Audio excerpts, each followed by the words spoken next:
بسم اللہ الرحمن الرحیم۔ شروع کرتے ہیں اللہ پاک کے بابرکت نام سے جو بڑا مہربان نہایت رحم کرنے والا ہے۔ آج کا واقعہ حضرت ابراہیم علیہ السلام کے اعلان توحید کے بارے میں ہے۔ اس ویڈیو کو آخر تک لازمی دیکھیے گا۔ تو چلیے ویڈیو شروع کرتے ہیں۔ مفسرین کا بیان ہے کہ نمرود بن کنعان بڑا جابر بادشاہ تھا۔ سب سے پہلے اس نے تاج شاہی اپنے سر پر ہی رکھا۔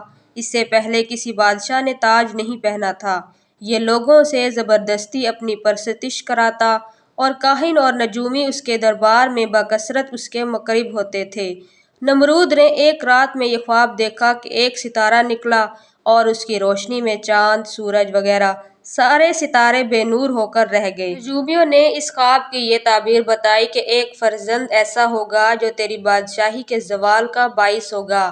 یہ سن کر نمرود بے حد پریشان ہو گیا۔ اس نے یہ حکم دے دیا کہ میرے شہر میں جو بھی بچہ پیدا ہو وہ قتل کر دیا جائے اور مرد عورتوں سے جدا رہیں۔ چنانچہ ہزاروں بچے قتل کر دیے گئے، مگر تقدیر الہی کو کون ٹال سکتا ہے۔ اسی دوران حضرت ابراہیم علیہ السلام پیدا ہو گئے اور بادشاہ کے خوف سے ان کی والدہ نے شہر سے دور پہاڑ کے ایک غار میں ان کو چھپا دیا۔ اسی غار میں چھپ کر ان کی والدہ روزانہ دودھ پلا دیا کرتی تھیں۔ بعض مفسرین کا قول ہے کہ 7 برس کی عمر تک اور بعضوں نے تحریر فرمایا ہے کہ 17 برس کی عمر تک آپ اسی غار میں پرورش پاتے رہے۔ اس زمانے میں عام طور پر لوگ ستاروں کی پوجا کیا کرتے تھے۔ ایک رات آپ علیہ السلام نے زہرہ یا مشتری ستارے کو دیکھا تو قوم کو توحید کی دعوت دینے کے لیے آپ نے نہایت ہی نفیس اور دل نشین انداز میں لوگوں کے سامنے اس طرح تقریر فرمائی کہ اے لوگو، کیا ستارہ میرا رب ہے؟ پھر جب وہ ستارہ ڈوب گیا تو آپ نے فرمایا کہ ڈوب جانے والوں میں سے محبت نہیں رکھتا۔ پھر آپ کے بعد جب چمکتا چاند نکلا تو آپ نے فرمایا کیا یہ میرا رب ہے؟